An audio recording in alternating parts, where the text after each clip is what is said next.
Dice la escritura que clamaron los hijos de Israel a Jehová y Jehová les envió un libertador.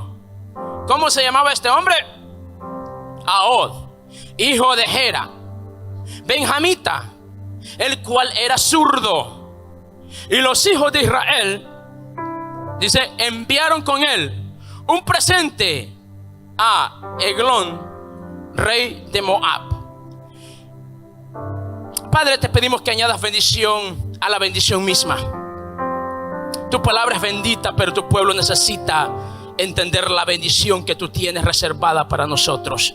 Por eso te pedimos que mientras tu palabra es predicada esta mañana, tu Espíritu Santo pueda aplicar, Señor, al corazón de cada uno de los acá presentes y de aquellos que a través de los medios están con nosotros, el propósito por el cual tú has enviado a la palabra el día de hoy. Padre, nos disponemos, Señor, a recibir todo lo que tú tienes para nosotros este día. Con humildad nos acercamos a ti, reconociendo que necesitamos tu instrucción, tu guianza. En el nombre de Jesús te lo pedimos, no sin antes, oh Dios, declarar que este lugar es lo que es: casa de Dios y puerta del cielo. Y todo aquello que no obedece a tu voluntad, le atamos de pies y manos y le enviamos fuera de este lugar, declarando este lugar libre para tu gloria y alabanza, pero para bendición de tu pueblo. Y el pueblo del Señor dice, y mucho más fuerte, amén. Puede tomar su asiento. Cuando nosotros leemos la Biblia, y en particular este libro de los Jueces, los primeros 2 capítulos de este libro todavía nos hablan de algunas historias muy motivadoras. ¿A cuánto les gusta el libro de Josué registrado en la Biblia?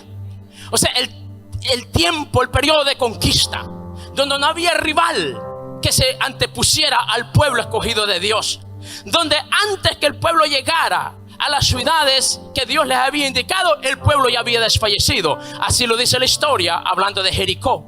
Cuando los espías llegaron, recibieron el mensaje de la gente que estaba dentro: este pueblo ya está manos arriba, ya está desfallecido, porque han escuchado las proezas que Dios hace. Y déjeme decirle que ese mismo Dios de los israelitas en tiempo de la conquista es el Dios suyo, es el Dios suyo, es el Dios suyo, el Dios de tus hijos, el Dios nuestro. Él no ha cambiado y es un Dios que quiere darte conquistas, pero quiere que hagamos lo que Él le pidió al pueblo antes que entrasen a esta tierra prometida.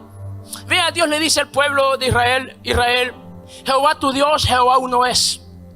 ¿Por qué Dios tiene que decirle? Es que iban a entrar a una tierra donde los pueblos de esta nueva tierra, entre más dioses tenían, aparentemente eran mejores. Y Dios les está diciendo: pero ustedes tienen uno solo.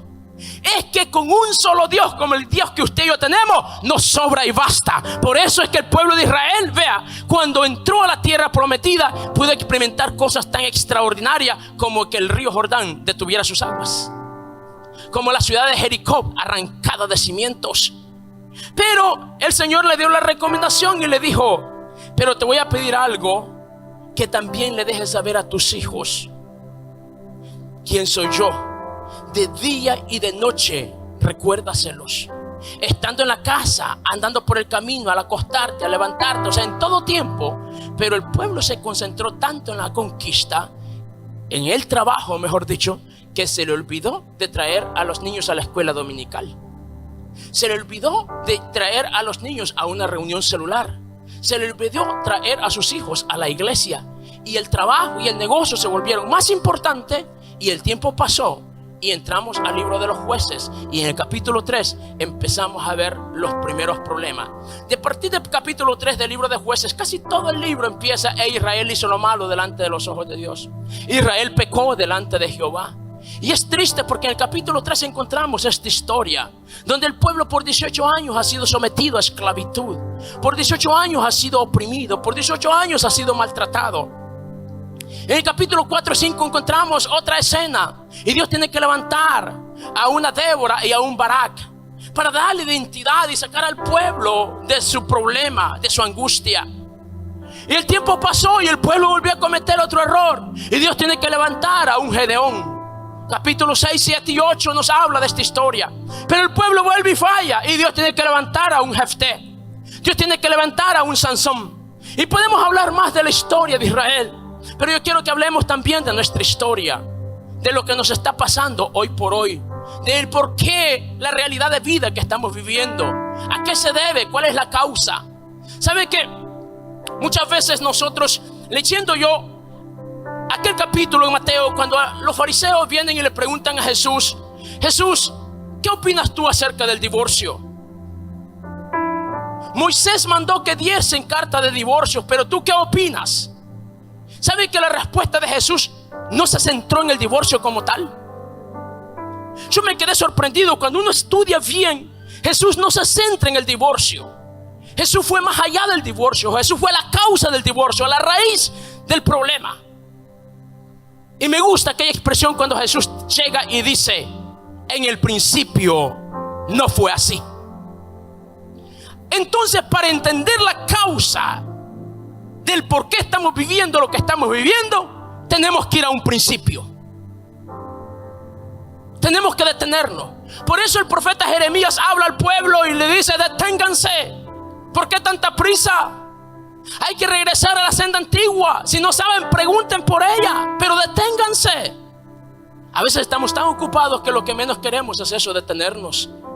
La sociedad de consumo en la cual vivimos nos demanda que nos movamos rápidamente y que no tengamos tiempo para esto o para lo otro. Pero este día Dios quiere hablarnos y nos quiere decir: no te acomodes a las circunstancias actuales. Regresamos a la historia. Este es un episodio donde el pueblo está en tremendos problemas. 18 años de opresión, 18 años de sufrimiento, 18 años donde no hay voluntad propia para hacer las cosas, sino que hay que obedecer. Los tratan como esclavos, donde no se hace lo que se quiere, sino lo que se tiene que hacer. Esta es la realidad del pueblo. Pero yo creo con todo mi corazón que nuestros mejores días están por venir. ¿Puede creer eso conmigo? Diga conmigo: nuestros mejores días están por venir. Y diga conmigo esta verdad: en mi generación los ciclos se rompen. ¿Por qué es importante creer esto? Porque yo pienso que en la historia que estamos leyendo, Dios dice no dice que envió a un libertador, sino que levantó un libertador. No sé si lo leyó bien. No dice que Dios envió, sino levantó. Dios no siempre va a enviar un libertador. Dios quiere levantar a un libertador. A nuestros problemas actuales, yo quiero acomodar esta palabra y decirle: Dios no va a enviar a alguien de afuera que resuelva los problemas internos. Dios quiere levantar a alguien desde adentro para resolver los problemas internos. Dios no va a traer a alguien de afuera que te resuelva los problemas de casa. Dios quiere que te levantes en fe y en valentía y resuelvas lo que hay que resolver, y marques el destino de tu familia, marques el destino de tus hijos y le des la identidad que la familia necesita. Por eso es que yo escribí un día de estos que estoy convencido de que un pequeño acto de fe y valentía es lo único que se interpone entre mi realidad y un mejor mañana. Porque la realidad que el pueblo está viviendo es una realidad triste. Y no había nadie. Y es posible que era más fácil quejarse, era más fácil lamentar, era más fácil obedecer, era más fácil hacer lo que todo mundo está haciendo. Pero hubo alguien diferente. Alguien que marcó la diferencia. Alguien que dijo: basta ya.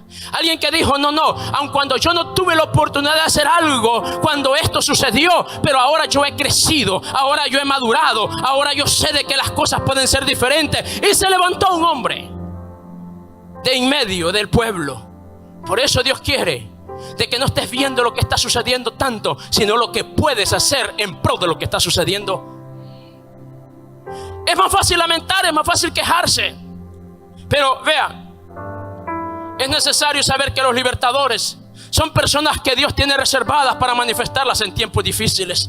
Lo repito, los libertadores son personas que Dios tiene reservadas para manifestarlas en tiempos difíciles. Es que cuando las cosas se complican en el hogar, debe de aparecer ese padre cariñoso, ese padre comprensivo, ese padre que deja de ver tal vez los errores del hijo, pero la necesidad que lleva adentro. Es en los tiempos difíciles cuando tiene que surgir la capacidad del perdón. Pero qué triste que muchas veces nosotros confundimos la causa con los resultados. Es que los libertadores son personas que en medio de la crisis se levantan con una palabra, pero también con una salida. Lo repito, los verdaderos libertadores son personas que surgen con una palabra, con una salida. Dios no quiere que nosotros, en calidad de padres, solamente estemos exponiendo los errores que en casa quizás se cometen. Más que hacer mención de ello, Dios quiere que nosotros seamos portadores de una salida. Usted dirá, ¿y por qué este tema de ahora? Yo venía quizás esperando escuchar algo más. Es que este día vamos a estar orando por todos nuestros niños que van a ir a la escuela, y vamos a estar declarando una palabra profética. Pero si usted y yo como padres no creemos en ellos, entonces ¿quién creerá como ellos? Si no somos nosotros los primeros que asumimos la responsabilidad del maestro es una, pero la de padres es otra. Por eso es necesario asumir este rol y saber de que Dios no va a enviar a nadie de afuera. Él va a levantar, diga conmigo, Él me va a levantar. Él me va a dar la sabiduría, Él me va a dar el conocimiento y me va a dar la inteligencia. Pero de que Dios levanta a alguien, Dios levanta a alguien.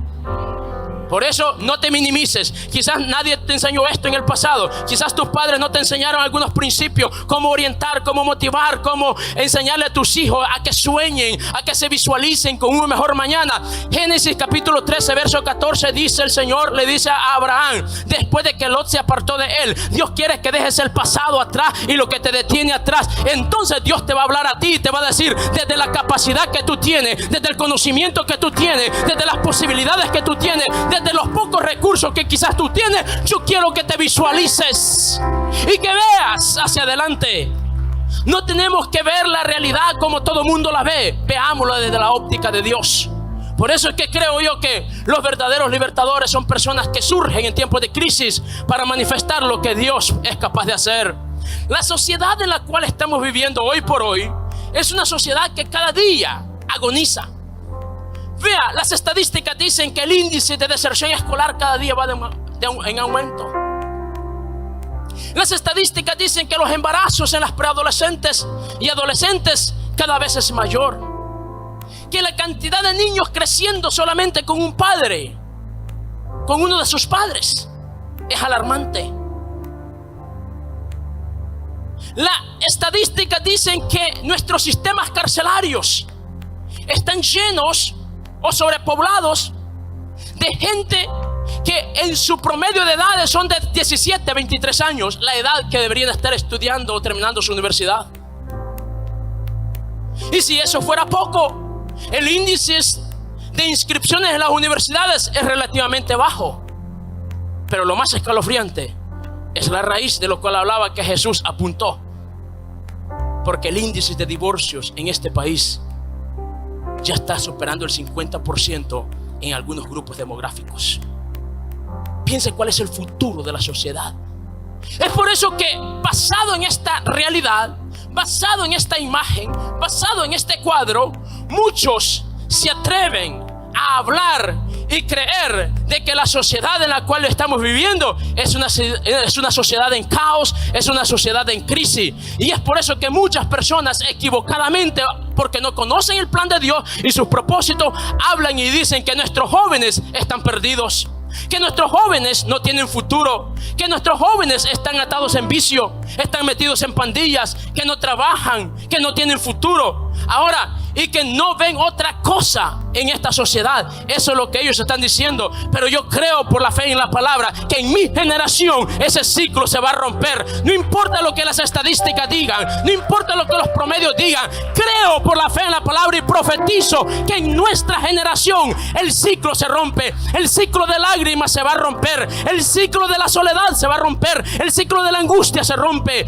El ciclo de querer y no poder se rompe. Pero también creo que el ciclo de puerta cerrada también se va a romper, porque Dios va a abrir puertas para que tu familia entre y posea lo que Dios ha establecido que nos va a dar. Diga conmigo, en mi generación los ciclos se rompen. Es que no importa lo que la sociedad está viendo. A mí me llama la atención cuando leo la historia de Jairo. Jairo me enseña tantas cosas a mí, que dice que tenía una hija y que estaba en problemas, no tenía futuro, habían amenazas, y este hombre se dio cuenta que el único que le podía resolver sus problemas se llamaba Jesús. ¿Y sabes qué hizo? Fue Jesús. Pero cuando llegó a Jesús, me gusta lo que dice el capítulo 5 del libro de Marcos, a partir del versículo 21. Dice que se postró y le rogó. ¿Cuánto le rogó? Mucho. Para que fuese con él a su casa y interviniese en la vida de su hija, que estaba agonizando, o sea, estaba muriendo, no tenía futuro, las cosas estaban mal, no había esperanza. Hay muchos padres hoy por hoy que la realidad en sus casas es igual que la realidad de Jairo. Sus hijos no les escuchan, sus hijos no los obedecen, están haciendo lo que ellos quieren, se fueron de casa a temprana edad, aparentemente no tienen futuro, aparentemente les va a ir mal, aparentemente no hay salida para ellos. Así se sentía Jairo. Pero fue y se postró delante de aquel que puede cambiar la realidad. Y no solamente le pidió, sino que le rogó, y le rogó mucho. Pero dice la historia, entre el versículo 23 y el versículo 24, yo encuentro algo sobrenatural allí. Porque nunca leo que Jesús le contestó algo a Jairo. Sin embargo, veo una acción de Jesús, y fue con él. No le dijo: Jairo, voy a ir, pero déjeme darle la libertad de la imaginación. Creo que Jesús le dijo: Jairo, no te preocupes, todo va a estar bien. Jairo, no te desesperes, yo sé tu angustia. Quizás Jairo estaba llorando y Jesús trataba de consolarlo y le decía: Jairo, no te desesperes, todo va a estar bien. Voy a ir contigo, es cuestión de tiempo, Jairo, todo va a estar bien, tranquilo. Y fue con él. Pero, diga conmigo, pero las respuestas de Dios muchas veces implican tener paciencia. Diga conmigo, paciencia. Y es que la paciencia es un problema que a todos nos afecta. Por eso vivimos en la sociedad que vivimos ahora, porque no tenemos paciencia, no tenemos tiempo. La ciudad de los microondas, la ciudad donde todo es práctico. Hasta casarse, hasta tener familias, ahora es práctico. Me dijo un hermano: ¿cómo así? Le digo: se casan, me dijo, y 3 meses después ya tienen hijos. Tanto hemos innovado, digo yo. Bueno, Dios sabrá. Vea, la paciencia es algo que a cualquiera desespera. Pero, ¿por qué digo que es importante la paciencia? Porque Jairo va caminando con Jesús. ¿Y sabe qué, pastora? En el camino hubo una mujer atrevida que también tenía una necesidad. ¿Y sabes qué hizo Jesús? Se dejó tocar por esta mujer, porque la gente que estaba con él eran puros hombres y pudieron verla repudiado. Pero yo creo que Jesús, como dice la Biblia, que en él está el querer como el hacer. Quizás Jesús puso en el querer de aquella gente no rechazarla, sino que le permitieron llegar hasta donde Jesús estaba, y tocó su vestidura de Jesús y fue sanada. Y dice la Biblia que Jesús preguntó: ¿quién me ha tocado? Y ya usted conoce la historia, es que aquella mujer, dice, temblando y temiendo, vino a él y le dijo, ¿qué cosa le dijo? Toda la verdad. Pero dice la Biblia que esta mujer tenía 12 años de estar sufriendo. ¿Y cuántos años tenía la niña Jairo? 12 años también. ¿Qué es la enseñanza que yo aprendo de esto? Que mientras alguien está empezando a vivir, alguien está muriendo poco a poco. Pero Jesús no hace excepción de persona. Jesús le interesan los niños y le interesan los adultos. Él conoce tu necesidad y Él quiere ser misericordia en pro de ella. Oh, aleluya. Pero dice la escritura que Jairo va contento porque va con Jesús a su casa. Así como quizás algunos padres se sienten contentos porque el pastor va a visitarle porque tiene un problema familiar. Pero dice la escritura que esta mujer, cuando Jesús preguntó quién me ha tocado, dice que temiendo y temblando vino y le dijo, ¿qué cosa? ¿Y cuántos años había sufrido? Imagínate, pastor Omar, esta mujer diciéndole a Jesús, Jesús, en el año 1982, en el mes de marzo, yo fui al doctor y me diagnosticaron X problema y yo no le di mucha importancia. Si no fue hasta el mes de octubre de ese mismo año, porque dice que le dijo toda la verdad y tenía 12 años sufriendo. Entonces imagínense usted las mujeres con todos los detalles, porque una mujer es detallista, o sea, ella quiere todos los detalles. Mi esposa me pregunta a mí, ¿cómo te fue ahora? Bien. Sí, pero ¿qué? Y la respuesta del hombre es sí, no, bien, mal y ya. Pero las mujeres no. Las mujeres quieren saber qué pasó, cuántos vehículos iban en la calle, cuántos accidentes hubieron. Las mujeres quieren saber todas estas cosas. Entonces yo creo que esta mujer le está contando en detalle a Jesús todo lo que le ha pasado en 12 años. Y Jairo allí, impaciente, esperando. El mensaje para ti y para mí esta tarde es el siguiente: si Jesús te dio una palabra, ten paciencia, que quien te la dijo, Él lo va a hacer. Si Jesús te dijo que va a ir contigo al problema, Él va a ir. Si Jesús te dijo que te va a resolver el problema, Él va a ir. Y cuando llega a la casa de Jairo, la gente dice que estaba alborotada llorando porque la niña estaba... Es que la gente en tus hijos y en mis hijos es lo que ve: poca posibilidad.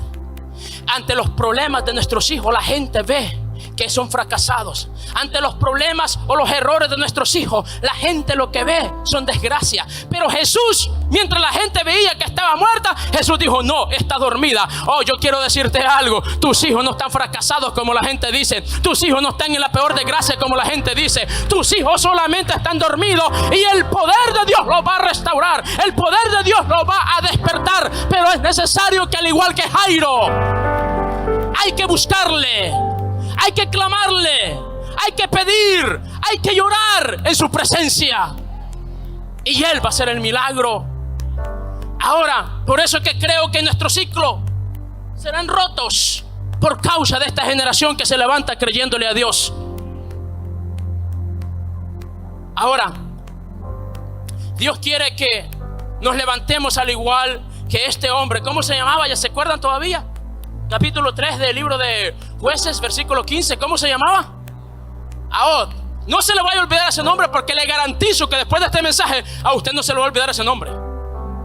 Porque Dios quiere que nos levantemos al igual que Ahod, como un libertador, como un verdadero libertador. Vea que no se detienen por causa de los problemas ni las desilusiones, sino que cuando han determinado hacer algo, no hay imposible. Y al que cree, dice la Biblia, lo imposible se volverá posible. Por eso Dios quiere que te levantes y pelees en favor de tu familia, en favor de lo que Dios te ha dado. Ahod, dice la Biblia, que se levantó en medio de su pueblo. Dios no mandó a alguien, Dios levantó a alguien. Diga conmigo: yo soy como Ahod. ¿Qué significa el nombre de Ahod? Eso me lo hubiera dicho antes, pastor, antes de decirme que diga algo que no sé lo que estoy diciendo. No se preocupe, no le voy a hacer un trick. Ahod significa el que une, el indivisible, el fuerte. ¿Quiere vivir y tener familias unidas? ¿Quiere vivir y tener familias indivisibles? ¿Quiere vivir y tener familias fuertes? Usted y yo tenemos que saber de que hay que tener la actitud de un hombre como la de Ahod, que a pesar de que el ciclo se ha venido dando repetidas veces, él dijo: basta ya con esta realidad. Si tus abuelos no le enseñaron a tus padres lo correcto, si tus padres no te enseñaron a ti lo correcto, Dios te ha traído a este lugar para que sepas que tus hijos pueden tener un mejor futuro en la medida que tú le creas a Dios y hagas lo que Él nos está pidiendo hacer.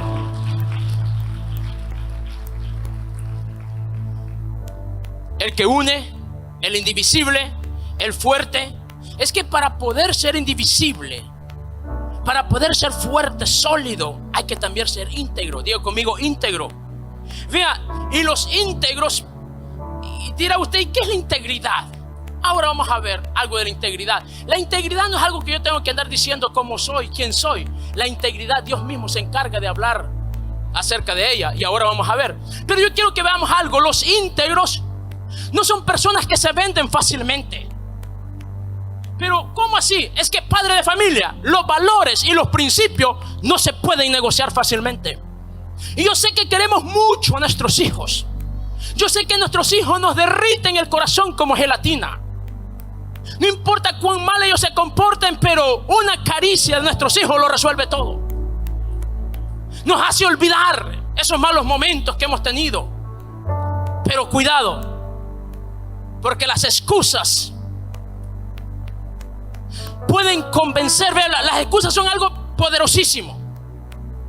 Las excusas pueden convencer a cualquiera, pero tienen el poder de debilitar el carácter de quien las cree.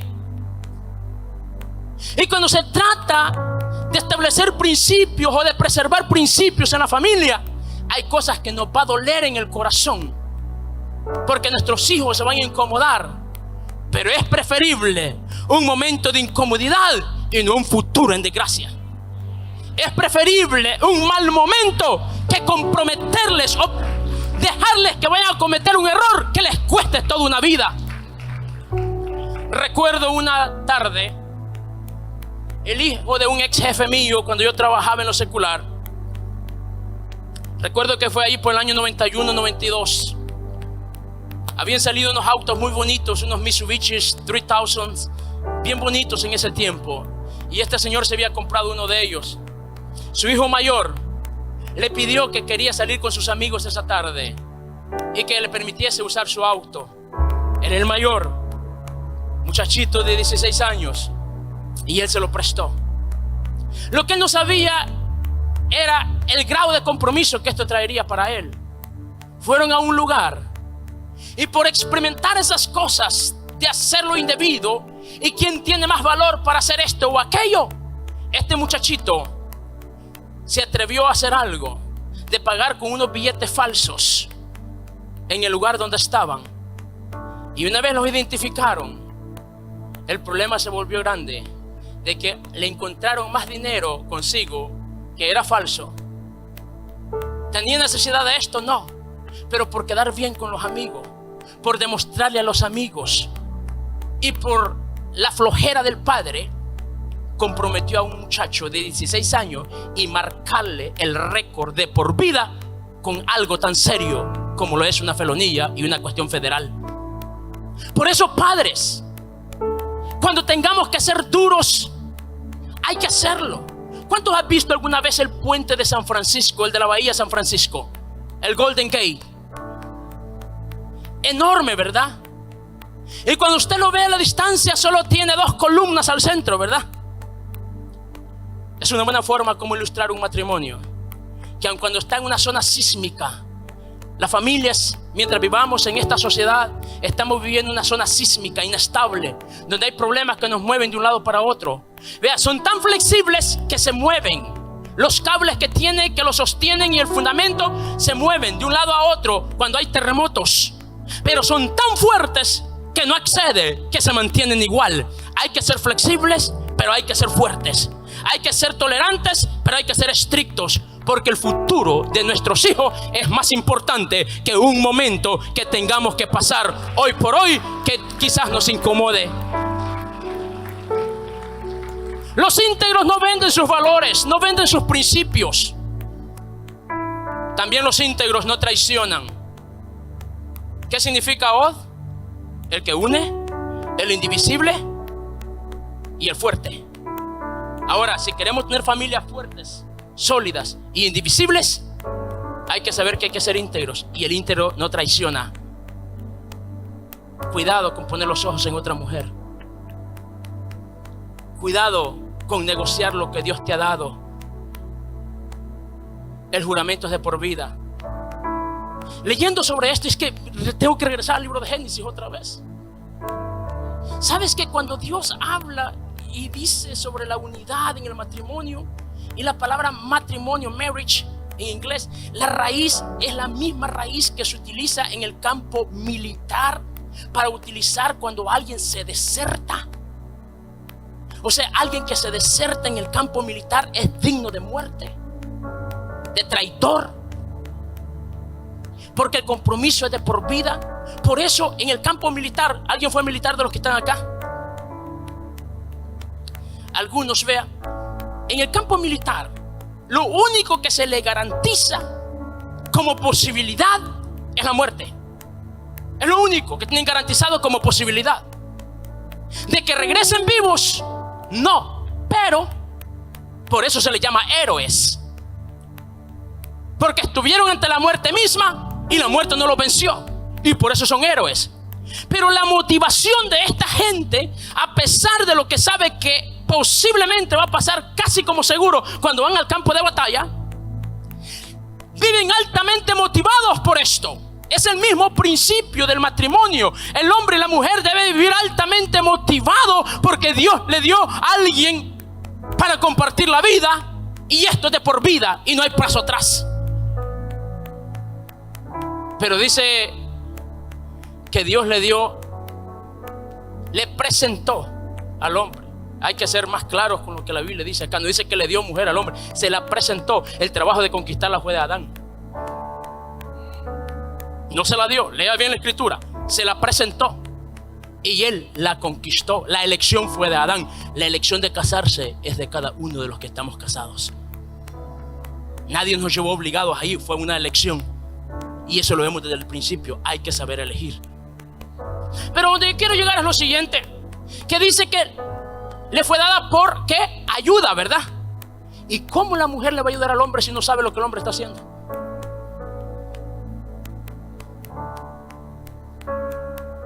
Sobre la unidad, ¿qué significa Edot? El que une. Si la familia no está unida, vamos a tener problemas. La mujer tiene que saber lo que el hombre está haciendo, sus planes, sus proyectos. Los hijos tienen que saber cuáles son los planes y los proyectos que papá, que mamá tienen para los próximos 5 años. De lo contrario, podemos estar como estaba la gente en Babel, construyendo, pero un momento de confusión. Cada quien hablaba una cosa y ahí nadie se entendía. Así hay muchas familias hoy, lamentablemente, que ahí todo el mundo tiene opinión, pero nadie se pone de acuerdo. Y por eso no avanzan, por eso no crecen. Por eso dijo, cuando hay desorden, hay vacío. Y cuando hay vacío, es evidenciado en el bolsillo. Sí, porque el que mal se administra despacio lo padece, amado mío. Lo repito, el que mal se administra despacio lo padece. Y Dios quiere que enseñemos a nuestros hijos que ellos no nacieron para fracasar. Y avanzo porque el tiempo apremia y es a donde yo quiero llegar.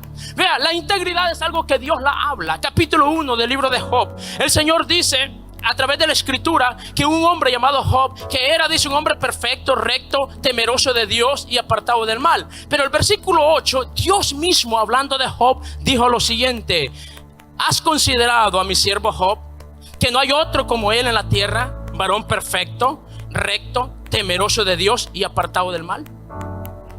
Dios está diciendo algo sobre la integridad. ¿Quién dijo sobre la integridad de Job? ¿Quién habló? Deja que Dios hable sobre tu integridad, sobre mi integridad. No tenemos que gritar a los 4 vientos. Edot, vea, dice la Biblia que era de la tribu de Benjamín. ¿Qué quiero decir con esto? Cuando Benjamín nació, Jacob está en un momento de transición. Y dice la Biblia que cuando este niño estaba por nacer hubo una complicación. Y dice que la madre murió en el momento, pero antes de morir soltó una palabra: por causa de mi dolor, por causa de mis lágrimas, por causa de mi sufrimiento, yo quiero que este niño lo nombren Benoni. Y como en los partos usualmente no están los hombres, en tiempos antiguos no estaban los hombres, y cuando Jacob entró allí a la tienda, se encuentra con el escenario que su esposa murió, la que amaba. Y la partera le dice: Jacob, aquí está el niño, mira cuán hermoso es, se llama Benoni. Tu esposa pidió que en honor al sufrimiento, al dolor, a la tragedia, al sufrimiento que tuvo que pasar, se le diera este nombre. ¡No!, dijo Jacob. ¿Pero por qué? Si ella pidió que en honor, ¡no! Raquelita le dice: yo te he amado tanto, te he complacido en todo en la vida. Trabajé 14 años y tú bien lo sabes, y te he complacido en todo, pero en este caso yo no te voy a complacer. Y la gente se preguntó quizás por qué. Y Jacob dice: es que yo sé lo que se siente vivir con el nombre equivocado. Yo sé lo que se siente vivir con el nombre equivocado. Padre de familia, mucho cuidado que en un momento de ira y en un momento de frustración le digas cualquier tontería a uno de tus hijos, porque fue su propia madre, por causa del dolor, por causa de la impotencia, por causa de la frustración. Lo que sea que tengas que vivir, mira, no permitas que la gente de allá afuera te le llame otro nombre que no es el nombre que tú le has dado a tus hijos, porque tiene que levantarse alguien como Jacob y decir: no, él no se va a llamar así, porque mi hijo no nació para sufrir, mi hijo no nació para padecer, mi hijo no nació para vivir una vida de angustia, mi hijo no nació para vivir en la escasez, mi hijo nació para ser fuerte, mi hijo nació para ser grande, mi hijo nació para marcar la diferencia. Por eso dijo: se va a llamar Benjamín, el hijo de mi mano derecha, el hijo de mi fuerza, el que tiene la fuerza para pararse en medio de los problemas, el que tiene la fuerza para pararse en medio de la dificultad, el que tiene el carácter para decir las cosas tal cual son, porque es fuerte y valiente. Eso es lo que Dios quiere que nosotros veamos en nuestros hijos, y no lo que alguien allá les está diciendo. Por eso me encanta lo que Jacob hace. Y dice: no, mi hijo no se va a llamar Benoni, porque él no nació para sufrir. Él nació para ser fuerte. Él no nació para lamentarse en la vida. Él nació para poseer y para avanzar en la vida. Él no nació para ser digno de lástima por otro por causa de su dolor. Él nació para establecer principios, porque la fortaleza de Dios va a estar con él. Yo declaro y profetizo que sobre los hijos de esta casa la gracia del Señor siempre estará con ellos, y que no habrá nada que lamentar, porque Dios los ha marcado para que sean de bendición, no para que sufran. Ahod, el que une, el valiente, el fuerte. ¿Cuántos años habían pasado? 18 años. Y dice la historia que se preparó un puñal de 2 filos. Padres, a los niños hay que prepararlos para enfrentar la vida. Me llama la atención porque de 2 filos. No es que hay que tener un plan B y un plan A siempre. A nuestros hijos hay que enseñarles a ahorrar desde jóvenes. Porque si en la vida ellos dependen de un trabajo solamente y no tienen ahorros, ¿qué va a pasar con ellos? Benoni, el que sufre, el que lamenta. ¿Cuántos de los adultos que estamos acá hemos tenido que llorar ante la impotencia de no poder resolver un problema económico? Porque nadie nos enseñó cómo hacerlo. Y déjeme decirle que no es tanto lo que se gana, sino cuánto se ahorra, lo que verdaderamente importa. Hay gente que aparentemente tiene dinero, lo que tiene son grandes compromisos y son perfectos en producir, pero esclavos del consumismo. No reprendas lo que tienes que sacrificar. Y no esperemos que Dios nos resuelva problemas que nosotros, por falta de conocimiento y sabiduría, hemos caído en ellos. Por eso dice Dios que quiere darnos sabiduría, inteligencia y conocimiento. Mi oración por mis hijos todos los días es de acuerdo como Proverbios capítulo 24, versículos 3 y 4 habla y dice, y yo declaro que esa palabra es para toda la iglesia también. Porque yo oro a Dios por mis hijos y le digo: Dios, que lo que dice esta palabra de Proverbios 24, versículos 3 y 4 se cumpla en mis hijos. Tu palabra habla de 3 principios: sabiduría, conocimiento e inteligencia. Y yo declaro que sobre la vida de mis hijos, por causa de su conocimiento y por causa de su inteligencia, serán admirados, pero por causa de su sabiduría serán respetados. Porque dice el Salmo 112, los primeros 3 versículos, que nuestros hijos nacieron para ser grandes en la tierra. Tus hijos no nacieron para sufrir. Tus hijos no nacieron para que se identifiquen con Benoni. Tus hijos nacieron para que se identifiquen con Benjamín. ¿Cuántos Benjamines hay acá? El que se fortalece con Dios, el que sabe de que Dios le va a dar la fuerza, la sabiduría, la salida, y que en tiempos de crisis, por eso se preparó un cuchillo de 2 filos. Porque no hay que depender del trabajo, hay que tener un plan de ahorro. Eclesiastés nos habla y nos dice, capítulo 11, dice que hay que ser sabios y hay que diversificar hasta en 7 diferentes fuentes de ingreso. ¿Por qué? Porque si falla una, te quedan 6. Si te fallan 2, te quedan 5. Si te fallan 3, te quedan 4. Pero si solo tenemos una, o sea que un cuchillo de 2 filos, cortas para allá y cortas para acá. O sea que donde tus hijos vayan, van a producir, van a tener efecto, van a ser importantes.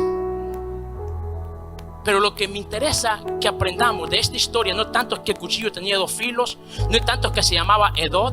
Lo que más me interesa es lo que sigue.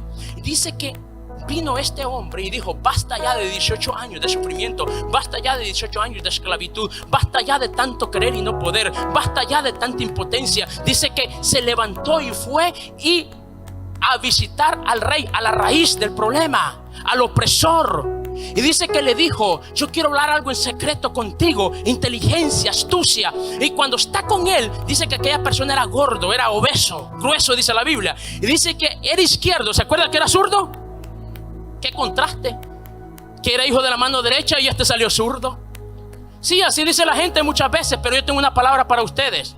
es que lo que no encaja en la sociedad, precisamente Dios lo suele usar para cosas grandes en el ministerio. Lo que no encaja en esta sociedad, Dios lo va a usar para su gloria. Alabanza. Joven querido, no esperes encajar en todo lo que esta sociedad nos da y ofrece. Sépase de que si Dios te marcó, aunque no seas bien visto, Dios va a estar contigo. Y dice que se acercó y con su mano izquierda, como era zurdo, y a su costado derecho traía el puñal, lo agarró y se lo incrustó con tanta ímpetu que hasta la cacha del puñal se le insertó. ¿Qué significa el nombre de Benjamín? ¿Cómo? Fuerza. Vea lo que Jacob está haciendo. Jacob está profetizando sobre su hijo y sobre los hijos de sus hijos y de los que después de él vendrán, que serían fuertes, que serían gente valiente. Y ahora vemos a alguien llamado Edod, que no tiene mucho que ver el nombre, pero traía el ADN, traía la misma genética de Jacob y de Benjamín, y con fuerza le incrustó aquel puñal. Y dice que la causa del problema era el rey, y él fue a la raíz. Dios quiere que te levantes en fe y con valiente como Edod y vayas a la raíz del problema. No ataques a tus hijos. La causa del problema de tus hijos va más allá, y tú tienes que levantarte en fe y valentía y pelear por ellos, porque tus hijos no nacieron para sufrir. Tus hijos nacieron para ser grandes entre los grandes. Jóvenes queridos que están acá, escuchen esta palabra. Es para ustedes. Todo lo que ahora es grande un día fue pequeño. Que nada te limite a soñar. No hay sueño que sea demasiado grande para no ser realizable, ni hay soñador pequeño. Tus mejores días están por venir. Tus mejores logros aún no los has visto, pero la sabiduría de Dios en tu vida te permitirá ver lo que ahora no es como si ya fuese. Ser una persona visionaria es tener una fotografía de mi futuro desde mi presente. Padres, y eso va para usted y para mí, Dios quiere que nosotros le proyectemos como un proyector a nuestros hijos cómo va a ser su futuro. Ellos no lo están viendo, ellos solo están viendo la imagen. El cómo, Dios se encargará de ello, pero usted y yo los vamos a instruir en el camino correcto, porque ellos nacieron para ser bendición. Mis hijos, tus hijos, nacieron para ser bendición. Ellos serán grandes entre los grandes, profesionales por excelencia. Por eso los vamos a ayudar, los vamos a preparar para que la bendición de Dios nunca sea parte de sus vidas. Gracias, Dios.